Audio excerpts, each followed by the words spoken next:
O Diyos amang nasa langit, sa pangalan ng iyong bugtong na anak na si Hesukristo, marami pong salamat, Panginoon, sa inyong pagsama sa amin. Sa bawat yugto ng aming buhay, panahon man ng tag-araw o tag-ulan, may bagyo man o kaya'y bahat lindol, ay laging naroon ang iyong mabiyayang pangangalaga at pag-iingat. Ang iyong tulong ay laging maaasahan at lagi kang nakaalalay. Di man karapat-dapat ay laging naroon ang iyong pagpapala.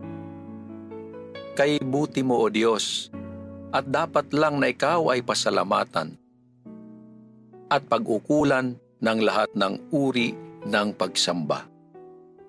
Ito po ang samok at dalangin sa pangalan ni Jesus. Amen.